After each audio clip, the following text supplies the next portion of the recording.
Hi welcome back to my channel. ನಾನು ನಿಮ್ಮ ವೇದಗೌಡ ಮಾತಾಡ್ತಾ ಇರೋದು. ನಾನು ಇವತ್ತೊಂದು ಪಾಲಕ್ ಪನ್ನೀರ್ನ ಮಾಡ್ತಾಯಿದ್ದೀನಿ. ಅದಕ್ಕೆ ನಾನು ಫಸ್ಟು ಒಂದು ಬಟ್ಲಿಗೆ ಪಾಲಕ್ನ ಹಾಕಿ ಅದಕ್ಕೊಂದು ಸ್ವಲ್ಪ ನೀರು ಹಾಕಿ ಬೇಯಕ್ಕೆ ಇಟ್ಕೊಂಡಿದ್ದೀನಿ. ಅದಾದಮೇಲೆ ಇದು ಪನ್ನೀರ್ನ ಕ್ಯೂಬ್ಸಾಗಿ ಕಟ್ ಮಾಡಿ ಇಟ್ಕೊಂಡಿದ್ದೀನಿ. ಆಮೇಲೆ ಬೆಂದಿದ್ದ ಪಾಲಕ್ಗೆ ಒಂದು ಸ್ವಲ್ಪ ಶುಂಠಿ, ಬೆಳ್ಳುಳ್ಳಿ, ಹಸಿರು ಮೆಣಸಿನ್ಕಾಯಿನ ಹಾಕ್ಬಿಟ್ಟು ನಾವೇನು ಬೇಯಿಸ್ಕೊಂಡಿರ್ತೀವಲ್ಲ ಅದೇ ನೀರು ಹಾಕ್ಬಿಟ್ಟು ಸ್ವಲ್ಪ ಗಟ್ಟಿಯಾಗಿ ರುಬ್ಕೊಳ್ಳೋಣ. ಜಾಸ್ತಿ ತೆಳುವಾಗಿ ಬೇಡ, ಯಾಕಂದರೆ ನೀರು ಜಾಸ್ತಿ ಆಗಿಬಿಟ್ರೆ ಅದು ಟೇಸ್ಟ್ ಸಿಗೋದಿಲ್ಲ. ಸೊ ಅದಕ್ಕೋಸ್ಕರ ಸ್ವಲ್ಪ ಗಟ್ಟಿಯಾಗಿ ರುಬ್ಕೊಳ್ಳೋಣ. ಸೊ ಇದನ್ನು ಕುಕ್ಕರಲ್ಲಿ ಬೇಯಿಸ್ಕೊಳ್ಳೋದು ಬೇಡ. ಪಾಲಕ್ ಸೊಪ್ಪನ್ನ ಒಂದು ಪಾತ್ರೆಯಲ್ಲೇ ಹಾಕ್ಕೊಳ್ಳಿ. ಹಾಕ್ಕೊಂಡಿದ್ದಾದಮೇಲೆ ಅದು ರುಬ್ಕೊಂಡಿದ್ದಾದಮೇಲೆ ಒಂದು ಬಾಣಲಿಗೆಗೆ ಫಸ್ಟು ಒಂದು ಸ್ವಲ್ಪ ಎಣ್ಣೆ ಹಾಕ್ಬಿಟ್ಟು ನಾವೇನು ಕಟ್ ಮಾಡಿ ಇಟ್ಕೊಂಡಿದ್ದೀವಲ್ಲ ಪನ್ನೀರನ್ನು ಅದನ್ನು ಹಾಕ್ಬಿಟ್ಟು ಸ್ವಲ್ಪ ಫ್ರೈ ಮಾಡ್ಕೊಳ್ಳಿ. ಯಾಕಂದರೆ ಸ್ವಲ್ಪ ಕ್ರಿಸ್ಪಿಯಾಗಿರುತ್ತೆ, ಅದು ಗೋಲ್ಡನ್ ಕಲರ್ ಬರೋವರೆಗೂ ಫ್ರೈ ಮಾಡ್ಕೊಳ್ಳಿ. ಇದು ಬಾಣಲಿಗೆ ಅಂಟಬಾರ್ದು ಅಂತೇಳಿದ್ರೆ ಒಂದು ಸ್ವಲ್ಪ ಉಪ್ಪು ಹಾಕಿ. ಸೊ ನಾನು ಉಪ್ಪು ಹಾಕಲಿಲ್ಲ ನೋಡಿ, ಬಾಣಲಿಗೆ ಹೇಗೆ ಅಂಟ್ಕೊಂಡಿದೆ ಅಂತೇಳ್ಬಿಟ್ಟು ಸ್ವಲ್ಪ ಕಪ್ಪಗೆ ಆಗಿಬಿಡುತ್ತೆ, ಅದು ಚೆನ್ನಾಗಿರೋದಿಲ್ಲ.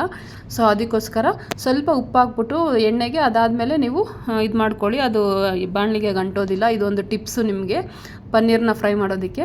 ಅದಾದಮೇಲೆ ಅದೇ ಬಾಣಲಿಗೆಗೆ ಸ್ವಲ್ಪ ತುಪ್ಪ ಹಾಕಿ ಸ್ವಲ್ಪ ಎಣ್ಣೆ ಹಾಕ್ಕೊಳ್ಳಿ. ಎಣ್ಣೆ ಇದು ಆಪ್ಷನಲ್ಲು, ನಿಮಗೆ ಬೇಕು ಅಂದರೆ ಹಾಕ್ಕೊಳ್ಳಿ, ಇಲ್ಲಾಂದರೆ ಬೇಡ. ಅದಾದಮೇಲೆ ಒಂದು ಸ್ವಲ್ಪ ಬೇ ಲೀಫನ್ನು ಹಾಕ್ಕೊಳ್ಳಿ. ಬೇ ಲೀಫ್ ಜಾಸ್ತಿ ಹಾಕ್ಕೊಂಬಿಡಿ, ಹಾಕ್ಕೊಂಡ್ರೆ ಇದು ಕಸರೆ ಬಂದುಬಿಡುತ್ತೆ ನಿಮಗೆ ಈ ಸಬ್ಜಿ.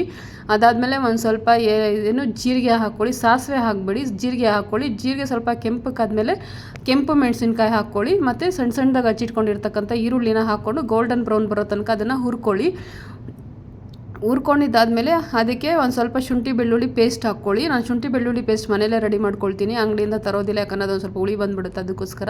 ಅದೆಲ್ಲ ಹಸಿ ವಾಸನೆ ಹೋದ್ಮೇಲೆ ಒಂದು ಸ್ವಲ್ಪ ಸಣ್ಣದಾಗಿ ಹಚ್ಚಿಟ್ಕೊಂಡಿರ್ತಕ್ಕಂಥ ಟೊಮೆಟೊನ ಹಾಕ್ಕೊಳ್ಳಿ. ಟೊಮೆಟೊ ಹಾಕ್ಕೊಂಡು ಅದಕ್ಕೊಂದು ಸ್ವಲ್ಪ ಉಪ್ಪು ಹಾಕ್ಬಿಟ್ಟು ಟೊಮೊಟೊ ಸಾಫ್ಟ್ ಆಗೋ ತನಕ ನೀಟಾಗಿ ಅದನ್ನು ಅದೇ ಬಾಣಲಿಯಲ್ಲಿ ಚೆನ್ನಾಗಿ ಹುರ್ಕೊಳ್ಳಿ.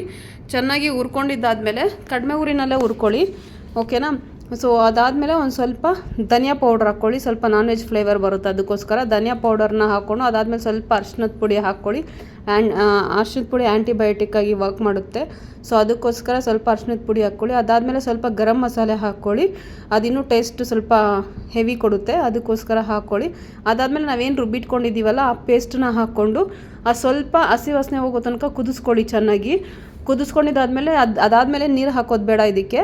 ಸೊ ಅದು ಕುದ್ದು ಸ್ವಲ್ಪ ಗಟ್ಟಿಯಾಗಿದೆ, ಹಸಿ ವಾಸನೆ ಹೋಗಿದೆ ಅಂದಾಗ ನಾವೇನು ಎಣ್ಣೆಲಿ ಫ್ರೈ ಮಾಡಿ ಇಟ್ಕೊಂಡಿದ್ದೀವಲ್ಲ ಪನ್ನೀರ್ ಕ್ಯೂಬ್ಸು ಅದನ್ನು ಹಾಕ್ಕೊಂಡು 1 ನಿಮಿಷ ಅದನ್ನ ಕುದಿಸ್ಕೊಂಡ್ರೆ ಅದು ಪನ್ನೀರ್ ಮಸಾಲ ರೆಡಿ ಆಗುತ್ತೆ, ಪಾಲಕ್ ಪನ್ನೀರ್ ಮಸಾಲ.